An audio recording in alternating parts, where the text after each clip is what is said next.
Bahkan ada di dalam satu hadis, orang yang kikir itu dia akan jauh dengan Allah, jauh dengan syurga, jauh dengan manusia, dekat dengan neraka. Orang yang kikir tidak akan mendapatkan rahmat Allah, tidak akan mendapatkan kasih sayang daripada manusia, dan tidak akan mendapatkan kenyamanan, kenikmatan di dalam syurga. Mereka dituntutkan untuk masuk ke dalam neraka. Maka ini kebalikannya kepada orang-orang yang mau menginfak. Orang yang mau memberikan infak, orang yang dermawan, dia akan dekat dengan rahmat Allah, dekat dengan syurga, dekat dengan manusia. Orang yang mau memberikan harta kepada manusia, maka dia akan bisa memimpin dunia. Yang menaklukkan.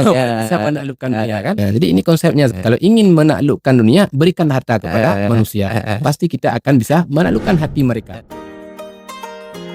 Salim Teka Didayah Madinatul Diniyah Darul Huda Palu Gading berdiri pada tahun 1987, diinisiasi oleh masyarakat Dewantara, hadir dengan berbagai keunggulan. Dengan penuh kebanggaan, Dayah Madinatul Diniyah Darul Huda Palu Gading kembali membuka pendaftaran Thalabah Thawalib baru tahun ajaran 1447 Hijriah. Untuk gelombang pertama, mulai 20 Syawal 1446 Hijriah atau 19 April 2025. Berikut syarat-syarat pendaftaran. Info lebih lanjut, hubungi kontak di bawah ini. Calon Thalabah Thawalib baru harus mengikuti alur pendaftaran sebagai berikut. Jak Hairakan Tamuruno, sejan kamu di DMDH.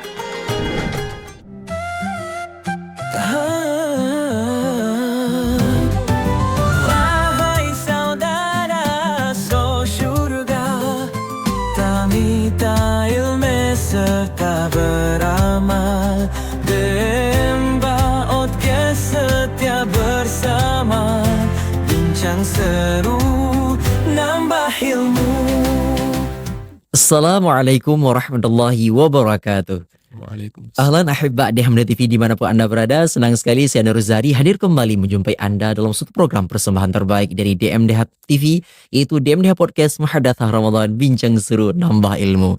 Dan tentunya alhamdulillah di momen bulan suci Ramadan, bulan yang penuh dengan kemuliaan yang sejatinya harus kita manfaatkan untuk meningkatkan amal ibadah kita, dan salah satunya mudah-mudahan podcast kita menjadi wasilah untuk menambah keilmuan kita di bulan suci Ramadan ini. Dan tentunya alhamdulillah pada kesempatan yang berbahagia ini akan terdapat satu tema yang begitu luar biasa yang hendak kita bahas dengan sosok guru kita bersama, yaitu tema berkenaan tentang manfaat besar zakat dari umat untuk umat.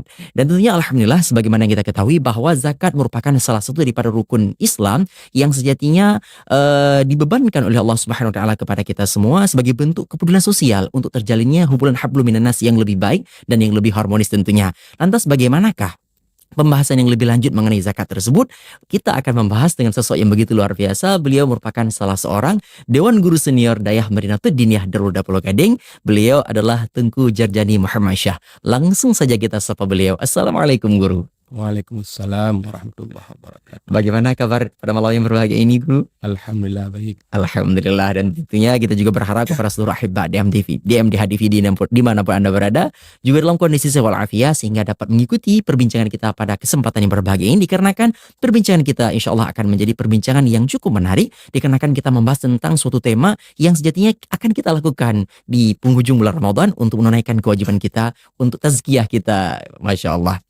Baik Guru, langsung kita awali pembincangan kita, yaitu perbincangan kita tentang manfaat besar zakat dari umat untuk umat. Dan tentunya sebagaimana kita ketahui bahwa zakat merupakan salah satu daripada rukun Islam. Lantas bagaimana penjelasan lebih lanjut, mengapa zakat tersebut dijadikan sebagai pilar ataupun rukun daripada Islam itu sendiri? Bagaimana Guru? Baik, terima kasih. Assalamualaikum warahmatullahi wabarakatuh. Waalaikumsalam warahmatullahi. Alhamdulillah wassalatu wassalamu ala Rasulillah wa ala alihi wa sahbihi wa mawalah. Pemirsa dan DMDH TV yang dirahmati Allah, pada kesempatan ini kita akan membahas tentang zakat. Sebagaimana kita ketahui bahwa zakat ini merupakan salah satu daripada rukun Islam, yang mana seseorang yang mengingkari kewajiban zakat akan menjadi orang itu sebagai orang yang murtad ataupun yang keluar daripada Islam. Maka karenanya zakat ini adalah ibadat yang besar, ibadat yang sangat luar biasa. Kemudian sebelum kita telusuri lebih lanjut tentang masalah zakat, pertama kita ingin membahas tentang pengertian zakat itu apa. Iya.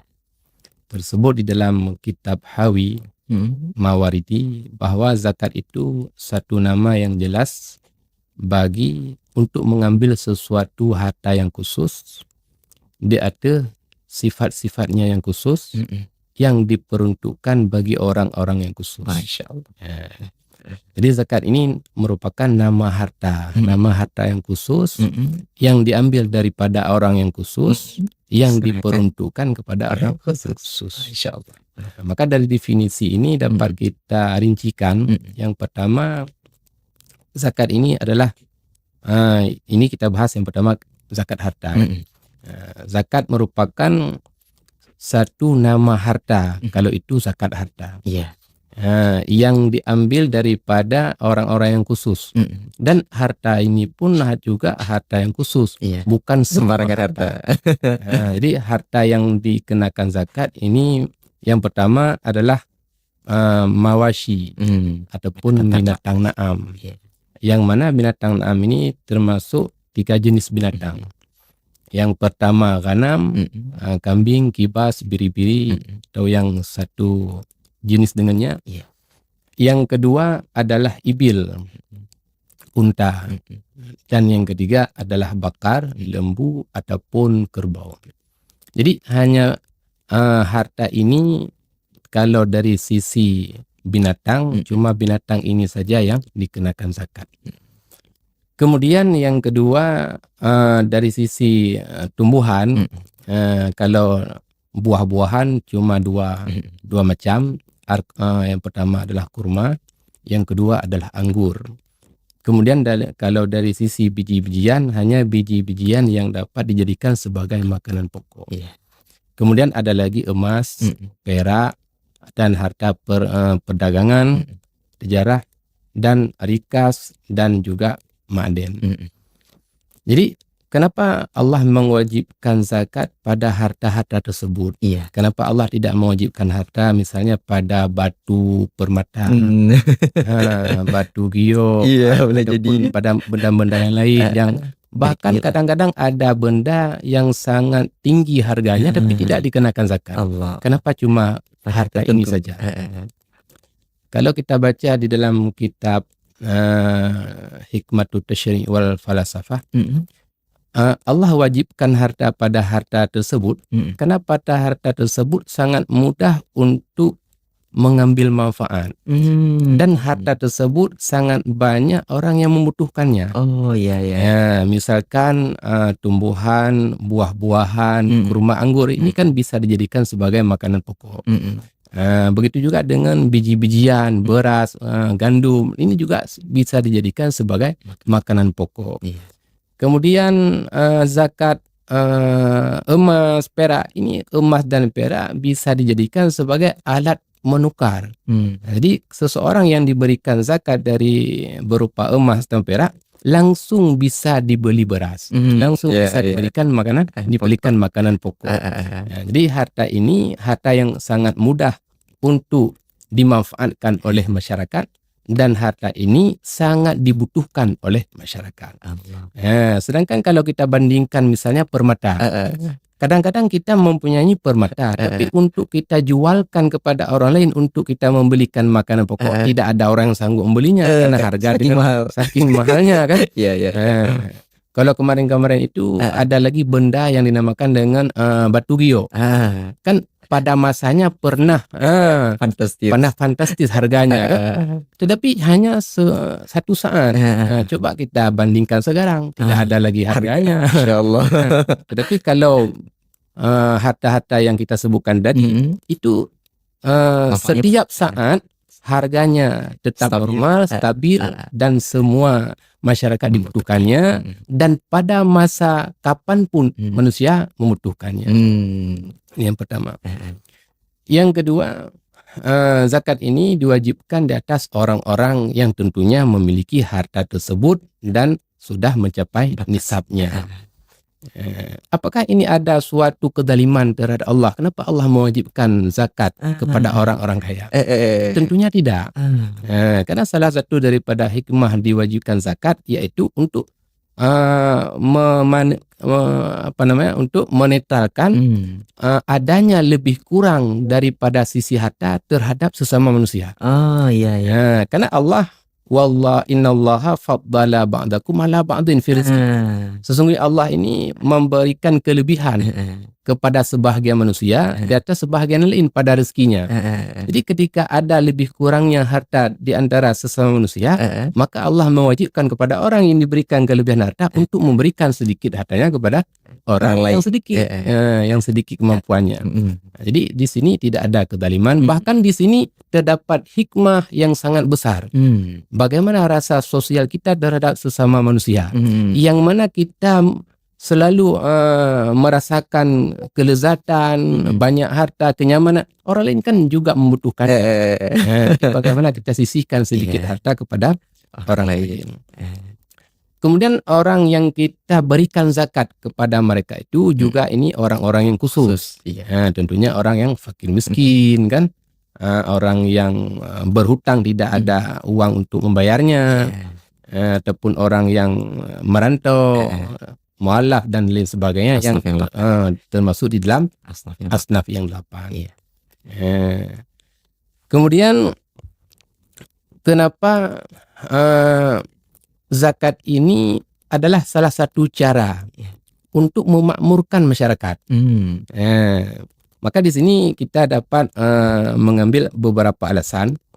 Yang pertama, zakat ini sanggup untuk menetralkan, untuk menormalkan sistem ekonomi manusia. Karena yang pertama, zakat ini dapat menjaga harta daripada tangan orang pencuri. Karena kenapa orang ini mencuri harta orang lain? Karena dia ini tidak ada harta untuk kebutuhan hidupnya, sehingga dia mencuri harta orang-orang yang diberikan kelebihan harta. Artinya berarti zakat tersebut juga bisa meminimalisir terjadinya tindak kejahatan, seperti itu. Kan orang ini ada kemauan untuk mencuri karena lapar. Orang lain punya banyak harta. Jadi menyertanya kemampuan harta di kana makanan pokok itu dia tentunya tidak akan mencuri ya. Maka dengan sebab kita membayar harta, dengan sebab membayar zakat, maka sudah kita jaga harta diri kita daripada tangan pencuri. Ini yang pertama. Yang kedua, dengan membayar zakat sama dengan kita sudah membantu fakir miskin dan orang-orang yang lemah. Yang mana orang-orang fakir miskin kebanyakan mereka itu kadang-kadang orang miskin juga lemah. Lemah badannya, lemah anggotanya, tidak sanggup untuk mencari rezeki.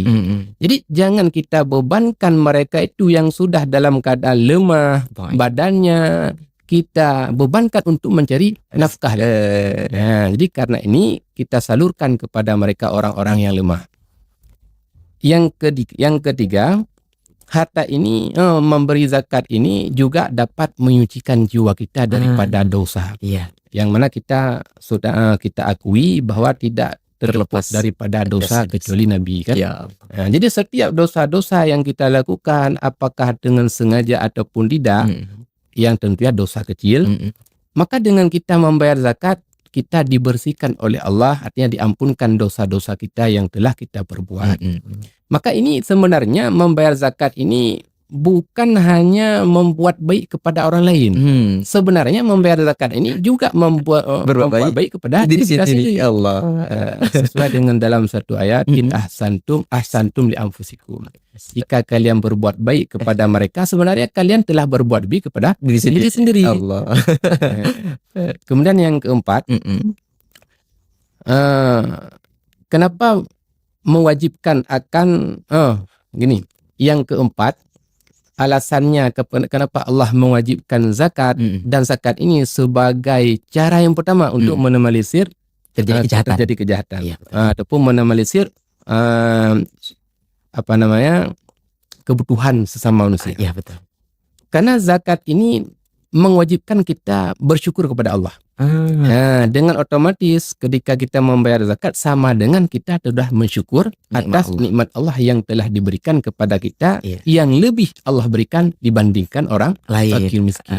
Maka dengan membayar zakat sama dengan kita telah Mensyukuri nikmat Allah.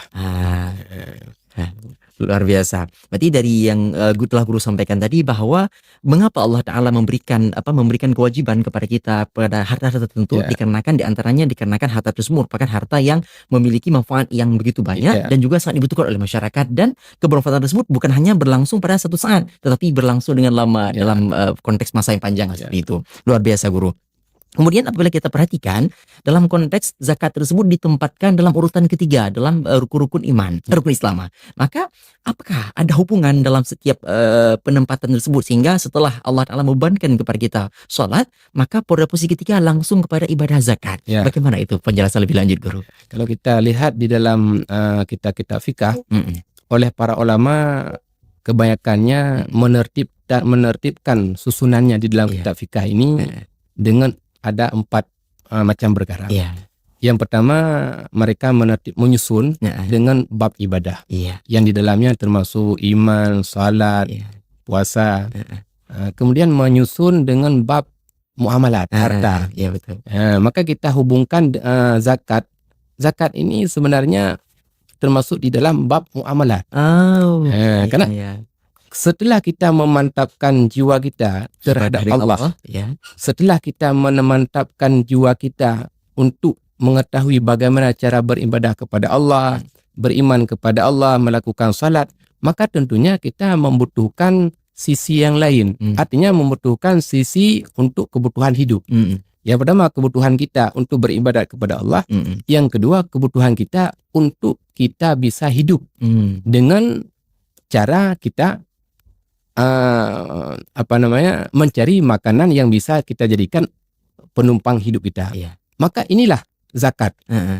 Zakat merupakan salah satu cara yang bisa kita jadikan sebagai alat untuk melengkapi kebutuhan hidup kita selain kita beribadah kepada Allah. Dan sebenarnya kedua-dua ini merupakan ibadat, cuma lain namanya. Yang pertama dinamakan dengan ibadah badaniyah, dan harta ini dinamakan dengan zakat, ibadah maliyah. Jadi kedua-duanya ini sangat erat hubungannya. Karena kita butuh kepada Allah dan kita juga butuh kepada manusia, kepada harta, butuh kepada manusia. Dan Allah juga mewajibkan kepada kita untuk menjalin hubungan terhadap Allah dan menjalin hubungan dengan sesama manusia. Dan salah satu alat yang paling yang paling mudah untuk kita jalin hubungan sesama manusia adalah harta. Allah, betul-betul. Siapa orang yang memberikan harta, maka dia lamitnya, dia budaknya. Jadi betul. Kalau kita ingin menguasai dunia, maka berikan harta terhadap. Pasti kita akan bisa menguasai dunia. Menaklukkan. Masya Allah, luar biasa. Seperti yang guru sampaikan tadi, bahwa mengapa Allah Ta'ala menetapkan zakat tersebut pada posisi ketiga, supaya terjadinya keseimbangan dengan Allah dan hubungan dengan manusia. Baik guru, dari poin yang guru sampaikan tadi juga, bahwa tadi pada dasarnya zakat tersebut merupakan suatu tindakan untuk meminimalisir kejahatan. Artinya dengan orang-orang memiliki kelebihan harta tersebut menunaikan zakat, maka orang-orang yang katakanlah kekurangan tidak melakukan kejahatan kepada orang tersebut. Lantas mungkin kita mendapatkan suatu tantangan di masa ini guru. Artinya ada orang yang mungkin enggan untuk melakukan zakat. Lantas bagaimanakah pemahaman yang harus kita berikan kepada mereka? Kalau kita lihat pada masa Rasulullah dan juga pada masa sahabat Khalifah Rasulullah, sebenarnya pada masa itu Rasulullah mengutus seorang yang menjadi amil untuk menjemput zakat. Bukan hanya kita menunggu. Sebenarnya kalau kita menunggu, apalagi ini kan dalam bab harta, jadi orang sangat enggan memberikan harta kepada orang lain. Jadi sebenarnya ada dua yang dapat menegahnya untuk membayar zakat. Yang pertama, karena memang kita sebagai manusia sangat cinta kepada harta dan sangat benci untuk memberikan terhadap orang lain. Yang pertama. Iya betul. Yang kedua ditambah lagi dengan harus kita mendatangi orang lain untuk memberikan zakat, bukan dijemput. Maka ini dua alasan yang sangat Membuat orang makin enggan. yang sangat berat membuat mengeluarkan orang zakat. enggan memberikan zakat. Iya betul. Maka oleh Rasulullah tidak seperti demikian. Artinya tidak menunggu, tetapi Rasulullah menjemput. Sehingga dalam satu riwayat kan Allah mengutus Mu'adz bin Jabal kepada ke negeri Yaman untuk yang pertama untuk memberitahu bahwa tiada Tuhan selain Allah. Iya. Apabila mereka telah mengakui beriman kepada Allah, fa'alimhu anna alaihim sedekah. Setelah mereka beriman, maka ajarkan kepada mereka bahwa di atas mereka ada kewajiban zakat. Iya. Maka Rasulullah menyuruh Mu'adz untuk menjemput zakat. Maka zakat pada Rasulullah menjadikan sumber harta yang paling besar untuk memakmurkan masyarakat Islam. Luar biasa Guru. Kalau kita flashback ke belakang dalam sejarah Islam Guru, bagaimanakah zakat tersebut bisa berperan untuk menciptakan masyarakat yang sejahtera? Bagaimanakah pengelolaan pada zaman Rasulullah? Ya. Sebenarnya pada masa Rasulullah dan juga pada masa sahabat, mereka ini mengumpulkan zakat dengan diutuskan amil di berbagai macam daerah. Kemudian mengumpulkan zakat pada satu tempat yang dinamakan dengan Baitul Mal. Maka di sanalah mereka itu melihat siapa yang berhak untuk menerima zakat, maka langsung diberikan. Oh iya. Dan juga pada masa itu zakat ini tidak disimpan di dalam Baitul Mal dengan berbulan-bulan kemudian baru disalurkan, tidak.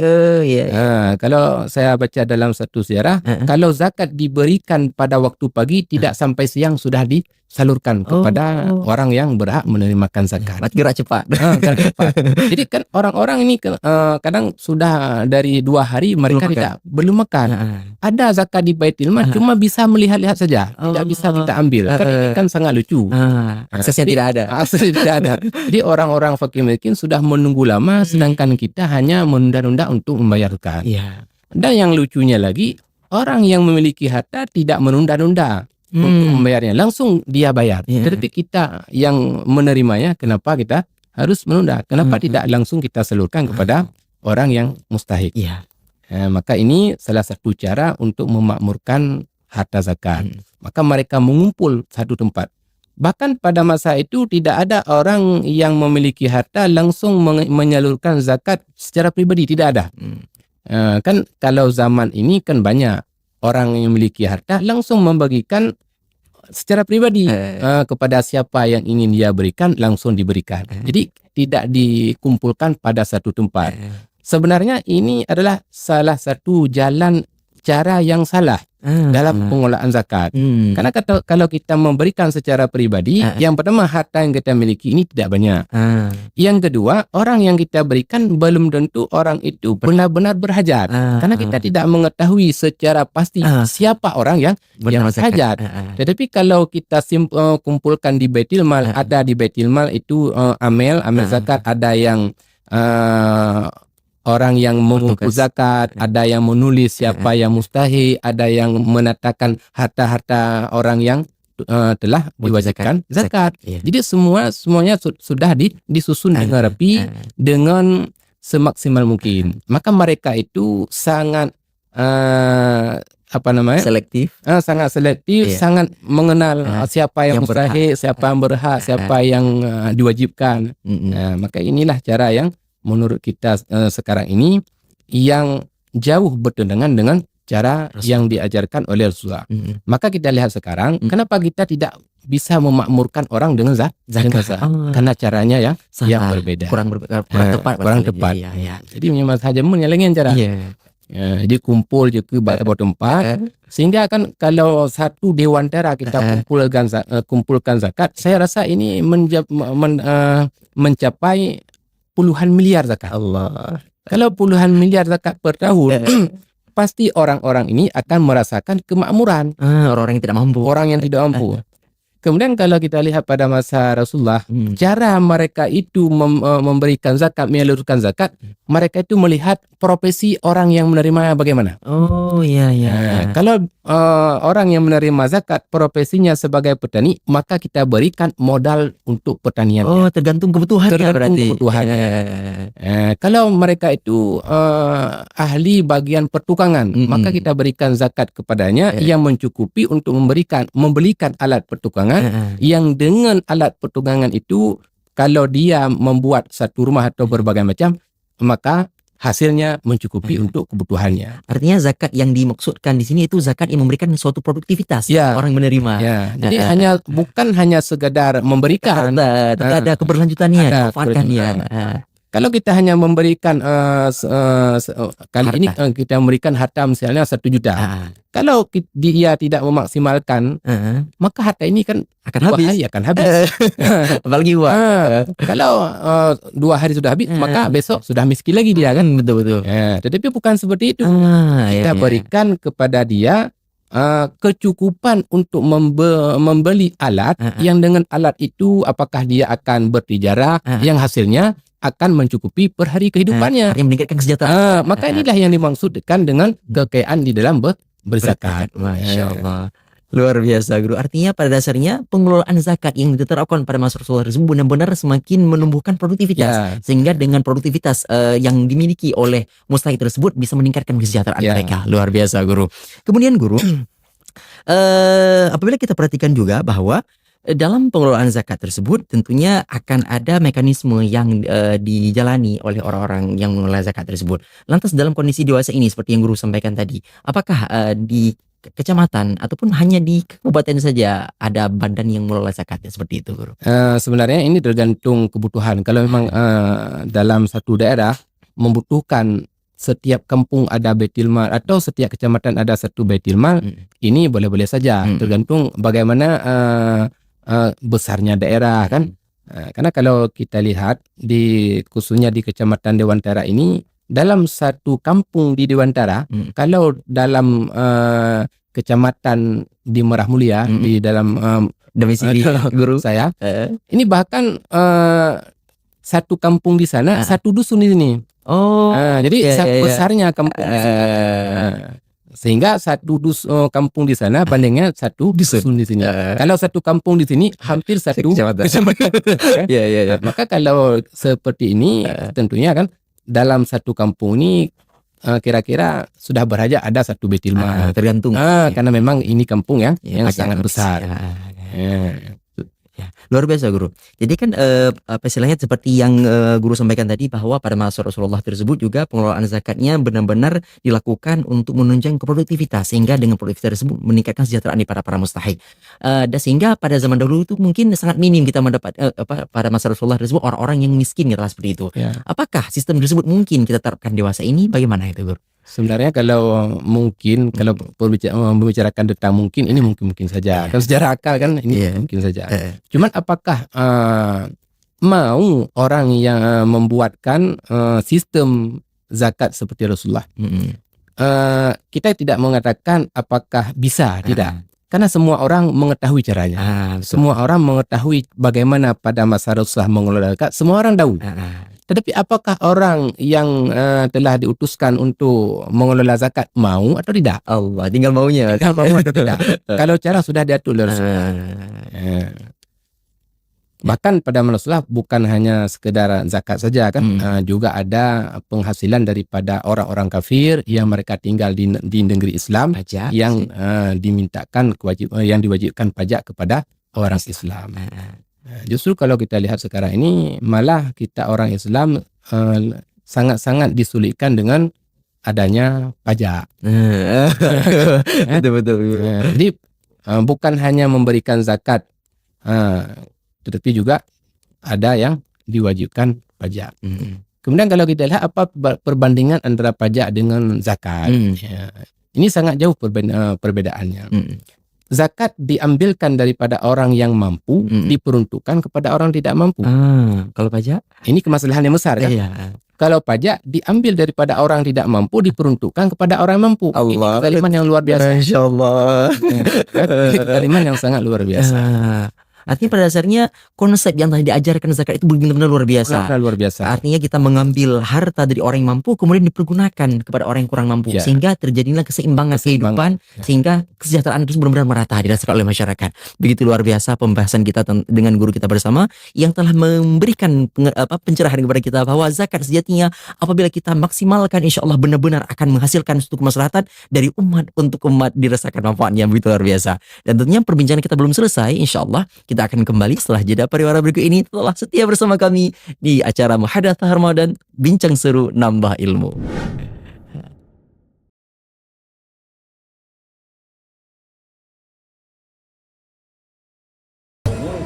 Kata siapa punya emas itu mahal?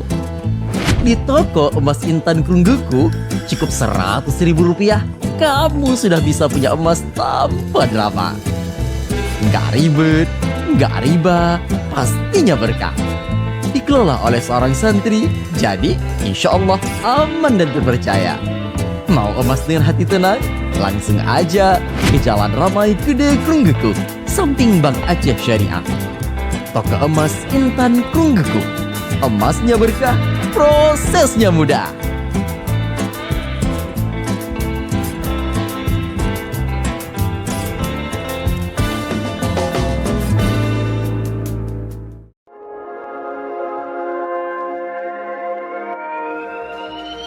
Siap-siap ketagihan, King Fried Chicken hadir dengan ayam super renyah, bumbu spesial dan kelezatan yang bikin nagih.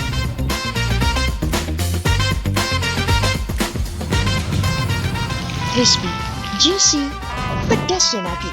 Harga pas, rasa kelas juara. Yuk cobain sekarang.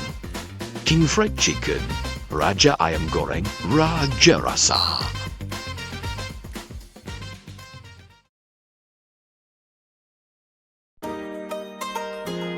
Salim Teka di Dayah Madinatul Diniyah Darul Huda Palu Gading.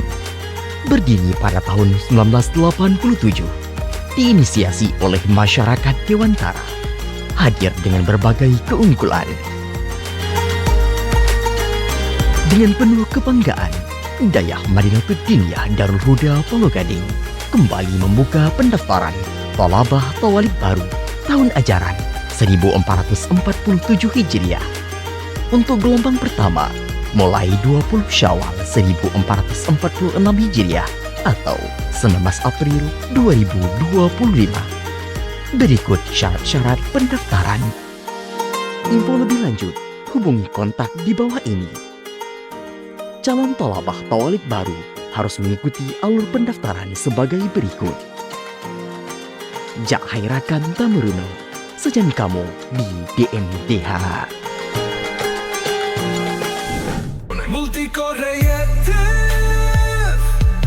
solusi pasti, kualitas tinggi, selalu steady. Live produksi, semua beres, percaya. Siapkan acara spektakulermu bersama Multicore Kreatif. Dari live streaming, backdrop, pentas, videotron, hingga lighting yang memukau semua kami tangani dengan profesional. Percayakan eventmu kepada ahlinya. Multicore Kreatif, solusi event tanpa batas. Multicore Creative, bikin event makin aktif.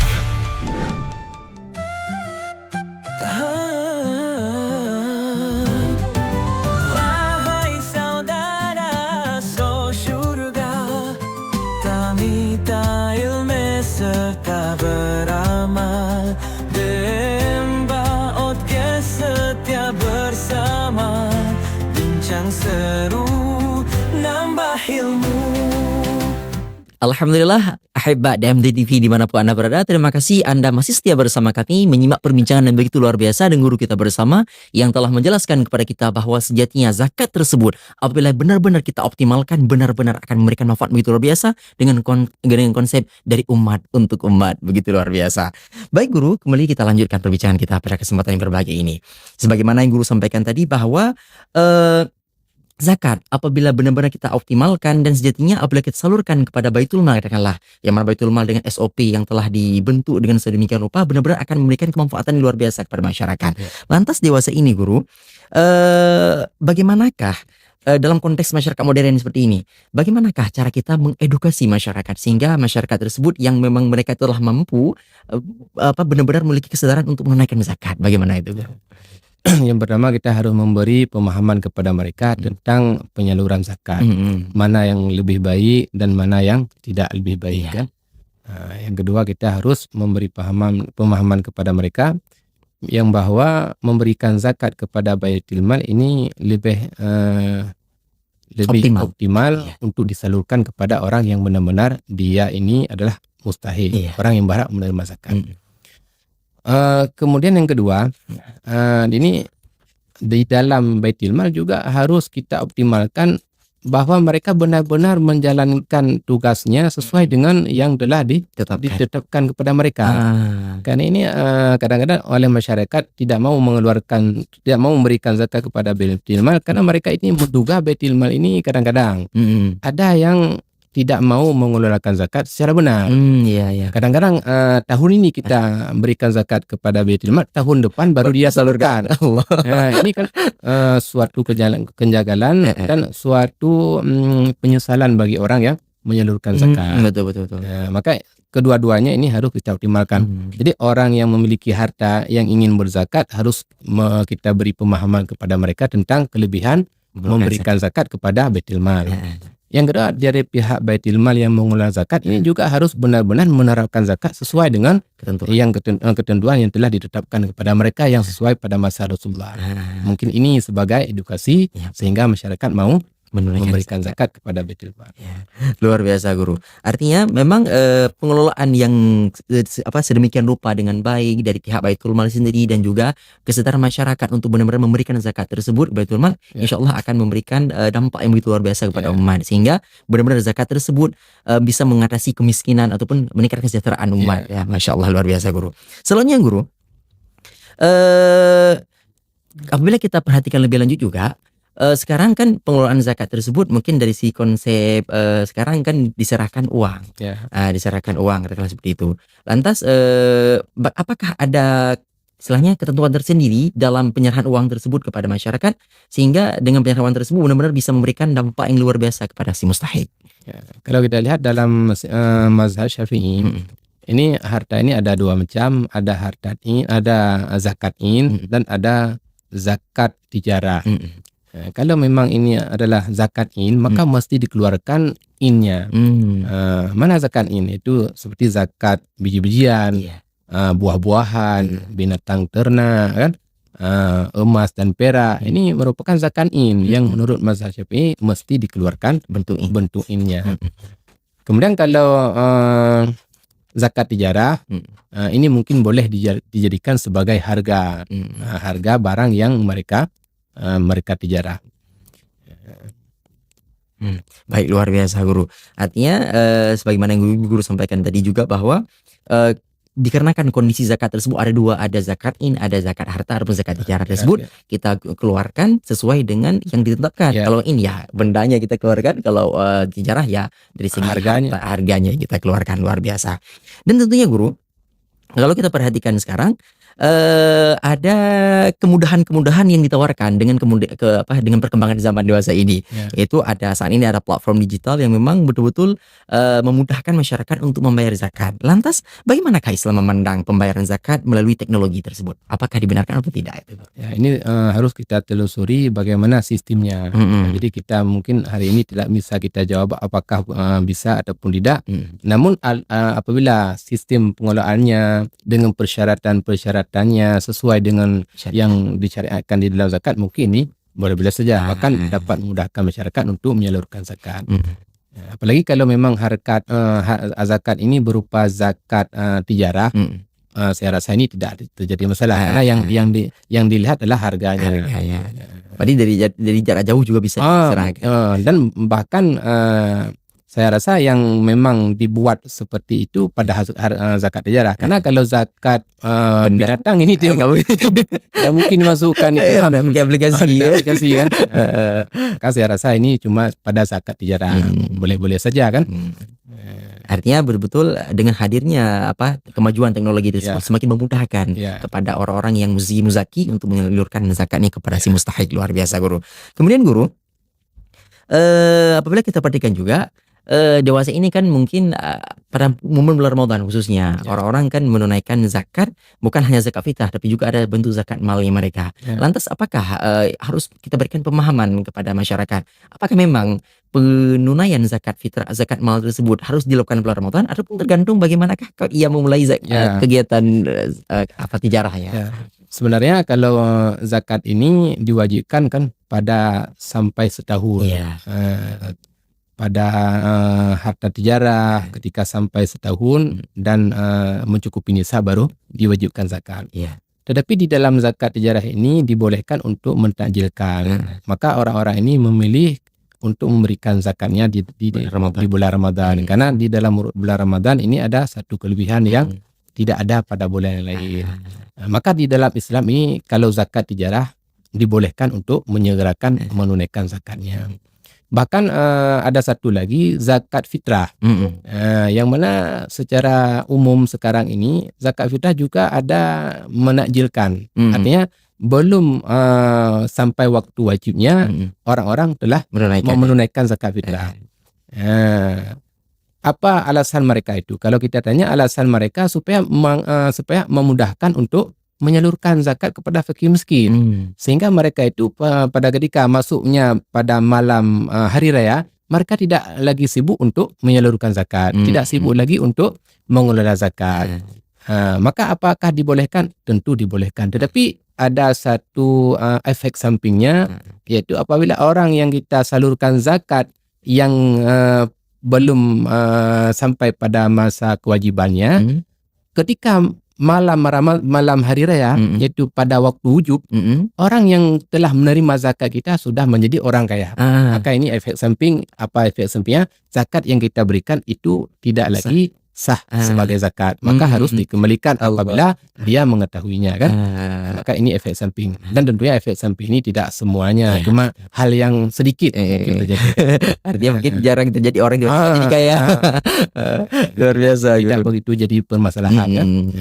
Artinya mungkin motivasi orang-orang yang memang bergelut dalam kegiatan tijarah mengeluarkan zakat di bulan Ramadan untuk mengejar kemuliaan Ramadan. Mengejar kemuliaan Ramadan. Masya Allah, luar biasa guru. Kemudian guru, terkala memang Allah telah membebankan kepada kita untuk mengeluarkan zakat dengan kemuliaan yang Allah berikan, di antaranya zakat tersebut sebagai bentuk kepedulian sosial dari orang-orang kaya, sehingga orang-orang yang kurang mampu adalah guru bisa meningkatkan kesejahteraan mereka. Lantas guru, mungkin Allah Ta'ala juga memberikan ganjaran-ganjaran luar biasa, sehingga dengan kita semua mungkin tak kala mengetahui ganjaran tersebut semakin termotivasi kita semua untuk menaikkan zakat. Apa yang Allah janjikan dalam Al-Quran? Tentunya di dalam Al-Quran Allah sangat banyak menjanjikan tentang orang-orang yang memberikan infak, yang memberikan zakat. Di antaranya Allah menjanjikan siapapun yang memberikan zakat, maka Allah membuat perumpamaan kepadanya seolah-olah dia ada satu kebun yang ada di puncak gunung, yang setiap hari kebun itu dihujani kan, maka mereka itu akan memanen dalam setahun 2 kali yang sangat luar biasa. Maka beginilah perumpamaan orang-orang yang memberikan zakat. Artinya ketika kita memberikan zakat, pada hakikatnya ini bukan mengurang harta kita, tapi semakin banyak kita keluarkan, sebenarnya semakin banyak Allah memberikan ganjarannya kepada kita. Seperti kita menanam satu biji gandum, kemudian biji tersebut akan menghasilkan cabang, yang dari cabang itu akan menghasilkan cabang-cabang ini yang beribuan gandum yang kita dapatkan. Maka inilah perumpamaan orang-orang yang memberikan zakat, dan bukan hanya memberikan zakat sebenarnya. Setiap orang yang memberikan sedekah ataupun menghibah ataupun memberi infak, maka semua orang ini akan mendapatkannya, mendapatkan kelebihan yang luar biasa. Bahkan ada di dalam satu hadis bahwa orang yang kikir itu dia akan jauh dengan Allah, jauh dengan syurga, jauh dengan manusia, dekat dengan neraka. Allah. Jadi orang yang kikir tidak akan mendapatkan rahmat Allah, tidak akan mendapatkan kasih sayang daripada manusia, dan tidak akan mendapatkan kenyamanan, kenikmatan di dalam surga. Mereka dituntutkan untuk masuk ke dalam neraka. Maka ini kebalikannya kepada orang-orang yang mau menginfak. Orang yang mau memberikan infak, orang yang dermawan, dia akan dekat dengan rahmat Allah, dekat dengan surga, dekat dengan manusia. Seperti yang kita bahas tadi pada awalnya, orang yang mau memberikan harta kepada manusia, maka dia akan bisa dia akan bisa memakmurkan, mensejahterakan masyarakat. Bukan, memimpin dunia. Menaklukkan. Bisa menaklukkan dunia kan. Jadi ini konsepnya sebenarnya. Kalau ingin menaklukkan dunia, berikan harta kepada manusia. Pasti kita akan bisa menaklukkan hati mereka. Luar biasa Guru. Artinya pengelolaan yang sejatinya dapat kita lakukan tadi seperti yang Guru sampaikan tadi, tatkala kita memberikan zakat, maka zakat tersebut sejatinya benar-benar menambah keberkahan daripada harta kita yang telah Allah berikan kepada kita. Lantas Guru, dari segi motivasi yang telah diberikan oleh agama bahwa kalau kita mengeluarkan zakat akan ada konsekuensi yang luar biasa dari segi manfaat yang kita dapatkan baik di dunia dan akhirat. Dan kadang-kala sekarang kita kan terjebak seolah-olah kita tak menyerahkan zakat kan kamu kurang ngerti zakat pertama. Lantas pemahaman yang kita berikan itu sehingga masyarakat tidak hanya penglihatannya hanya secara fisik, namun secara maknawi yang luar biasa yang kita dapatkan dari zakat itu seperti apa Guru yang kita berikan pemahaman. Ini sebenarnya butuh kepada mata hati seseorang kan. Karena ini tidak bisa dilihat oleh seseorang yang telah mati mata hatinya. Karena kan ini barang yang tidak nampak dengan penglihatan mata. Kita berikan harta 1.000 akan dibalas oleh Allah 10.000. Ini kan tidak bisa kita lihat dengan mata kepala. Maka ini butuh yang pertama butuh keyakinan di dalam hati seseorang, dan butuh mata yang bisa memandang hal-hal yang gaib yang seperti itu. Tentunya dengan kita menuntut ilmu. Karena hal-hal yang seperti ini kita dapatkan dengan ilmu kan. Luar biasa Guru. Artinya tadi sebagaimana yang Guru jelaskan tadi bahwa motivasi untuk menunaikan zakat tersebut akan terwujud apabila kita benar-benar memahami bahwa sejatinya zakat tersebut bukan mengenai harta, namun keberkahan semakin Allah tambahkan dari segi maknawinya, dan mungkin dari segi fisiknya juga mungkin boleh jadi akan bertambah juga. Karena boleh jadi kan ketika kita memberikan zakat kepada masyarakat mendoakan kepada kita, insya Allah mungkin semakin makmur kita. Sebenarnya ini suatu yang pasti Allah jadikan. Cuman seseorang ini kadang-kadang ketika memberikan harta 10.000 misalnya, kemudian ada orang yang memberikan kepadanya 100.000, maka dia seolah-olah memandang bahwa ini bukan keberkahan yang dengan sebab dia bersedekah. Dia hanya memandang bahwa ini adalah usaha saya, sehingga saya mendapatkan 100.000. Padahal kalau dia tidak mau bersedekah dari 10.000, mungkin dia tidak mendapatkan 100.000 itu. Maka inilah kurangnya ilmu pengetahuan sebahagian manusia. Padahal Allah menjanjikan siapa yang memberikan akan diberikan. Irham man fil ard yarham man fis sama. Kan seperti itu Allah katakan. Kasihanilah orang yang ada di bumi, maka Allah akan mengasihi kepada kalian. Kemudian juga ada di dalam satu kitab saya baca, entah itu hadis atau perkataan ulama. Jadi sedekah ini berkata ketika kita memberikan, saya ini jauh. Maka ketika kita memberikan sedekah, maka dia akan dekat. Itu harta maksudnya. Harta. Saya ini fana, tidak kekal. Tapi ketika kita mempergunakan untuk sedekah, maka dia akan kekal. Allah. Saya ini sedikit, tapi ketika kita memberikan sedekah, maka dia akan menjadi banyak. Ini tersebut di dalam satu kitab, entah itu hadis ataupun perkataan ulama. Saya sudah lupa. Luar biasa Guru. Artinya sebagaimana yang Guru sampaikan tadi juga bahwa seakan-akan ataupun harta tersebut berkata kepada kita, jika aku ini fana, maka apabila engkau ingin aku kekal, maka infakkanlah aku. Maka luar biasa Guru. Dan tentunya Guru, sebagai penutup daripada perjumpaan kita pada kesempatan yang berbahagia ini, yang telah menjelaskan sejatinya manfaat begitu luar biasa zakat tersebut, apabila kita optimalkan maka insya Allah akan meminimalisir katakanlah seperti itu kemiskinan daripada masyarakat kita. Lantas bagaimanakah pesan yang ingin Guru sampaikan kepada kita semua, kepada siapapun yang mereka itu termasuk calon muzaki yang telah memiliki kelebihan, maka mari kita tunaikan zakat. Karena sejatinya manfaat zakat tersebut bukan hanya kepada diri kita, namun juga bukan hanya kepada masyarakat lain, namun juga kepada diri kita. Bagaimana? Jadi sesuai dengan janji Allah ataupun yang dijanjikan oleh Rasulullah dalam satu hadis, dalam satu ayat, khudh min amwalihim tutahhirhum wa tuzakkihim biha. Ambillah daripada harta mereka akan sedekah sehingga sedekah itu dapat menyucikan kamu daripada segala dosa dan sedekah itu dapat menyucikan kamu daripada akhlak-akhlak yang buruk. Allah. Jadi kita ini pasti kita diciptakan ini sebagai manusia yang kikir.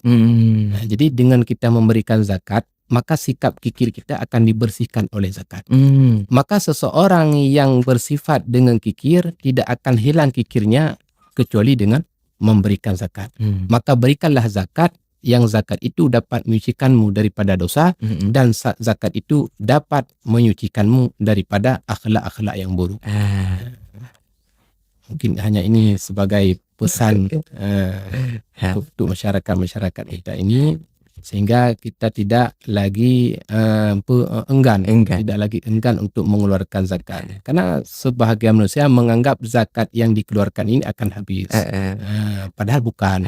Semakin kita keluarkan, semakin banyak Allah balaskan. Masya Allah, luar biasa. Maka mungkin kita bisa mengambil suatu pernyataan daripada guru kita bersama tadi, bahwa sejatinya zakat tersebut benar-benar menyucikan diri kita daripada akhlak-akhlak yang buruk dan juga menyucikan harta kita daripada hak-hak orang lain. Ya, sehingga dengan kita optimalkan zakat tersebut benar-benar memberikan manfaat begitu luar biasa kepada orang lain. Dan tentunya sebagaimana yang guru sampaikan tadi juga, bahwa sejatinya dengan menunaikan zakat menyelamatkan kita daripada tindak-tindak kejahatan yang mungkin masyarakat yang mereka itu melihat kok harta haji haibi kira aku, maka mereka pun mengambil sendiri. Padahal sejatinya dengan kita memberi, maka lebih menyelamatkan diri kita. Maka luar biasa pembahasan kita tentang dengan guru kita.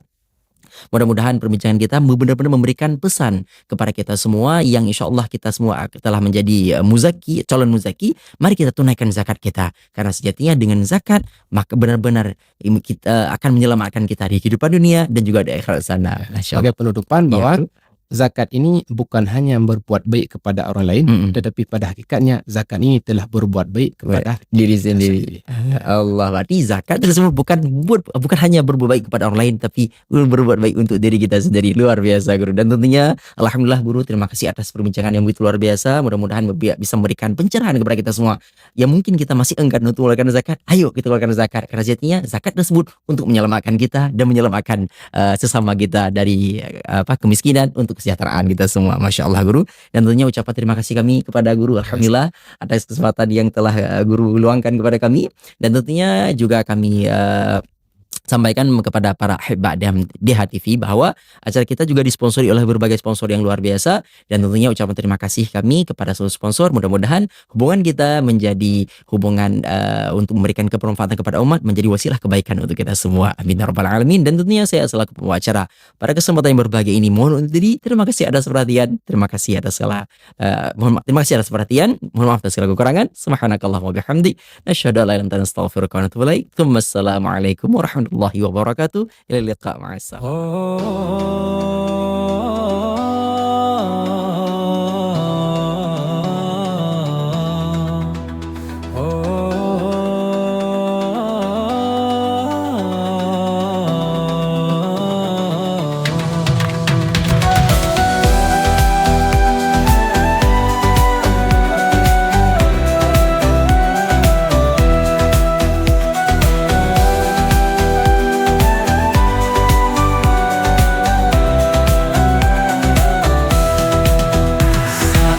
Ramadan tiba, hati pun berbunga, waktunya berbagi ilmu dan cerita. DMDH Podcast, yuk kita dengarkan, muhadatsah seru